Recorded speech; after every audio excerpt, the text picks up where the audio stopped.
The team pulled into the release facility around 10 o'clock at night.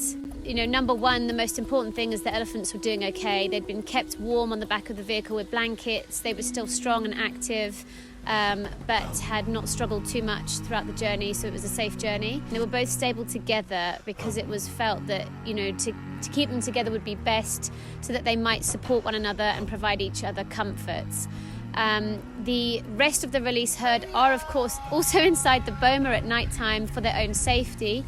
They were secured in a side paddock whilst the vehicles were able to offload the elephants. They took to the bottle and the keepers and the sucking of fingers almost instantly. So that happens with these very young elephants. They're so used to suckling from mum. They just had that sucking instinct all the time, which really helps us to get fluid into them. So they were sucking on the keepers' hands and drinking electrolytes throughout the night as we wanted them to do.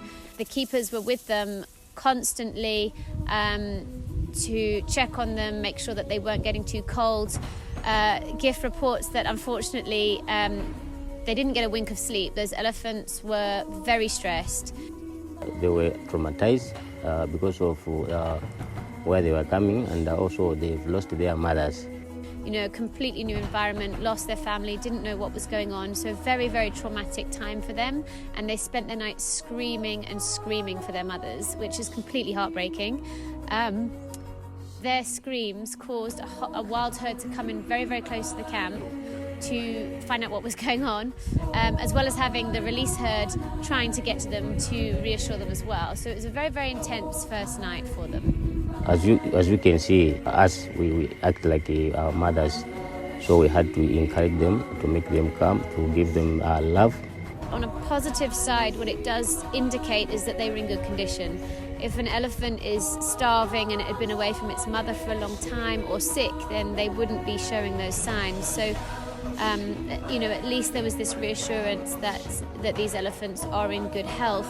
But of course, what's critical now is continuing that good health.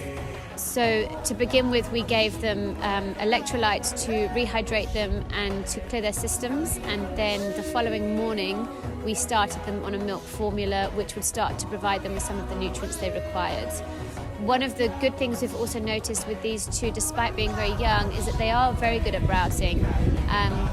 And so they're obviously used to eating a lot of vegetation, and that is evidenced through their dung and the way that we see them eating now, which is really good, and it also helps with their digestive process. So this is also advantageous, but of course browse at this very young age is never going to be enough to feed them, and the milk formula that we give them is absolutely critical to their survival.